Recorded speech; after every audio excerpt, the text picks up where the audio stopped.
আসসালামু আলাইকুম ওয়া রাহমাতুল্লাহি ওয়া বারাকাতুহু। আলহামদুলিল্লাহ, আজকে আমাদের এই তিন বন্ধু হিফজ সবক নিতে যাচ্ছে। আপনারা তাদের জন্য সবাই দোয়া করবেন, আল্লাহ তাআলা যেন তাদেরকে দ্রুত হাফেজ হওয়ার তৌফিক দান করে। এই জন্য আমাদের মাদ্রাসা মারকাজুল কোরআন মডেল মাদ্রাসার পক্ষ থেকে তাদেরকে ফুলের মালা পরিয়ে দেওয়া হচ্ছে। না, এটার নাম হচ্ছে, তোমার নাম কি জানো? বাইজিদ। তোমার নাম হচ্ছে নাদিম। এখন দেব হুসাইন। মাশাআল্লাহ, শুধু তাই নয়, আজকে সবক নিবে তাসকিন। কায়দা শেষ করে আলহামদুলিল্লাহ পাঁচজন আজকে আমপাড়া সবক নিবে। তাদের সবার জন্য আপনারা দোয়া করবেন। এ হচ্ছে তাসকিনকে মারকাজুল কোরআন মডেল মাদ্রাসার পক্ষ থেকে মালা পরিয়ে দেওয়া হচ্ছে। এই দাও, এটা তোমার।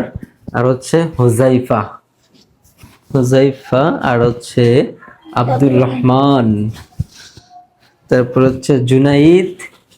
মাশাআল্লাহ। এই হচ্ছে ফজলে রাব্বি। আপনারা তাদের জন্য দোয়া করবেন যেন দ্রুত আমাদের টার্গেট হচ্ছে 3 মাসে আমপারা শেষ করি, কায়দা শেষ করি, 4 মাসে আমপারা শেষ করি, আর 5 মাসে 3 পারা কোরআন পড়ে। অর্থাৎ 1 বছরের একটা ছেলে কায়দা আমপারা শেষ করে কোরআন 3-4 পারা পড়ে ফেলে। তাদের জন্য দোয়া করবেন যেন অতি দ্রুত আমপারা শেষ করে আবার কোরআন নিতে পারে। আসসালামু আলাইকুম।